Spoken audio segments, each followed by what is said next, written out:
تو عصر کی نماز پڑھانے کے لیے حضور آگے بڑھے نا تو میرے آقا و مولا صلی اللہ علیہ وسلم نماز پڑھا رہے تھے، دوران نماز حضور مسکرا پڑے، سبحان اللہ، تیری ہر ادا پہ ہے مجھے ہر ادا نے مزہ، کوئی تجھ سا ہوا ہے نہ ہوگا شہاں، تیرے خالق حسن و ادا کی قسم۔ میرے آقا و مولا صلی اللہ علیہ وسلم مسکرائے۔ اب مسکرانا پتہ کس کو کہتے ہیں؟ صرف ہونٹ آپ کے واضح ہو جائیں، دانت تھوڑے تھوڑے نظر آنا شروع ہو جائیں، اس کو کہتے ہیں مسکراہٹ۔ اور ذرا توجہ نہ سننا، جب حضور مسکرائے نا نماز مکمل ہو گئی، مکمل ہونے کے بعد جابر بن عبداللہ فرماتے ہیں قلنا، اصل سارے نے عرض کی تھی،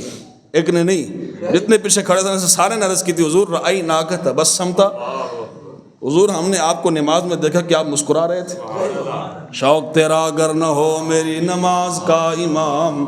میرا قیام بھی حجاب، میرا سجود بھی حجاب۔ اے لوٹے بسترے چاہ کے جناب اللہ ہی کو مانو، خیال مصطفیٰ نماز میں آ رہی تو نماز ٹوٹ جاتی ہے، کتے ہو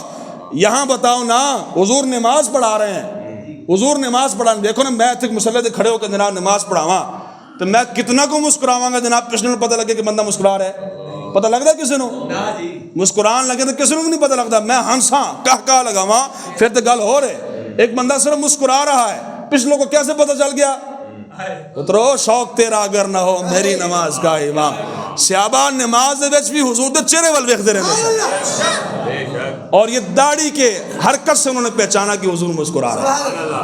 حضور مسکرا رہے ہیں۔ کہہ نمازاں لئی پھرتے ہو جناب، اتنی کچیاں نمازاں کہ نماز میں خیال مصطفیٰ آ جائے تو نماز ٹوٹ جاتی ہے، اور میں کہ کھوتے ہو، شرم کرو، حیا کرو، تمہاری اتنی کچی نمازیں ہوں گی، ہم سے پوچھو خدا کی قسم ہے جب تک حضور کا خیال نہ آئے ہماری نماز مکمل نہیں ہوتی۔ بے شک میرے واسطے کہنے ہیں نا السلام علیکہ ایھا النبی، سیدھا ساڑا دھیان اور خیال حضور دے روزے وال جاندا ہے، جاندا کہ نہیں جاندا جی؟ ہاں لو جی صحابہ نے عرض کی حضور اسی تانوں ویکھیا، رأیناک اسی تانوں ویکھیا تبسم تو تسی مسکرا رہے سی، کی وجہ سے؟ میرے آقا نے فرمایا کہ ہاں بھائی میں مسکرایا ہوں، اس لیے مسکرا رہا ہوں، دوران نماز جب میں نماز پڑھا رہا تھا مر بی میکائیل، میرے قریب تو جناب میکائیل گزرے، وعلی جناحہ اثر الغبار، ان کے پروں پر بدر کا گرد و غبار موجود تھا، وہو راجع من طلب القوم ضحک الی فتبسمت الیک، ان کے پروں پر بدر کا گرد و غبار موجود تھا اور وہ میرے غلاموں کی مدد کر کے واپس جا رہے تھے، پھر جاندے جاندے فضحک الی فتبسمت الیک، او مینوں ویکھ کے مسکرائے، میں انہوں ویکھ کے مسکرایا۔ نعرہ تکبیر، نعرہ رسالت، نعرہ حیدری، تاجدار ختم نبوت،